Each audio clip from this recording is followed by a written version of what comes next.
Chers collègues, tout d'abord, je tiens à remercier Sylvie Fayolle de m'accorder quelques minutes pour pouvoir expliquer la démarche qui est la mienne et pourquoi je me présente à vos suffrages. Alors, je vais me présenter quand même brièvement. Élue en 2001 conseillère municipale à la Talaudière, c'était l'année où la communauté de communes est devenue communauté d'agglomération. Première adjointe au maire avec Pascal Garrido en 2008. Conseillère communautaire depuis 2014 et maire depuis 2017, réélue en 2020, j'ai toujours œuvré pour l'intérêt général. J'exerce mes fonctions d'élu avec impartialité, diligence, dignité, probité et intégrité. C'est ainsi que je conçois le mandat d'élu dans ma commune et au sein de notre métropole.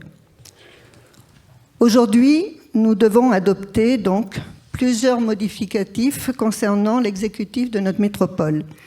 Et c'est dans ce cadre que je présente ma candidature comme vice-présidente.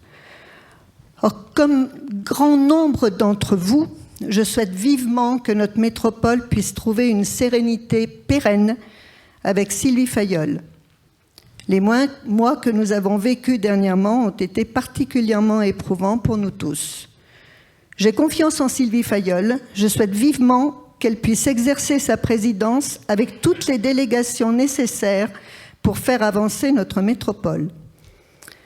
Depuis sa création, Saint-Étienne Métropole, communauté de communes, communauté d'agglomération, communauté urbaine et enfin métropole, a vu au sein de son exécutif une volonté de réunir des élus de nos communes de divers bords politiques, de secteurs géographiques différents, mais avec la volonté de travailler ensemble pour le territoire dans sa globalité. J'ai toujours affirmé qu'on est plus fort ensemble que lorsqu'on est tout seul dans son coin. Je conçois la métropole comme une réelle opportunité pour les 53 communes, de la plus petite à la plus importante.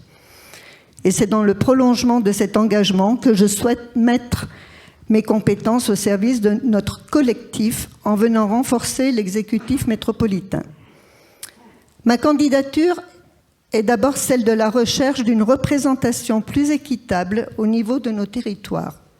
En effet, la couronne reste de notre métropole, comprenant plus de 40 000 habitants, se voit sans aucune vice-présidence depuis 2020, alors que la ville de Saint-Étienne en compte 6 sur 19 et un président en retrait.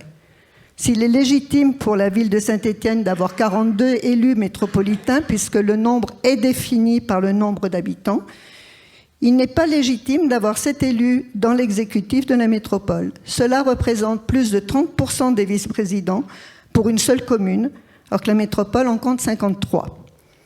D'autre part, la parité femmes-hommes au conseil métropolitain est déjà peu présente au niveau de l'exécutif, avec 5 femmes pour 19 vice-présidents, alors que dans nos communes, la règle de la parité s'applique.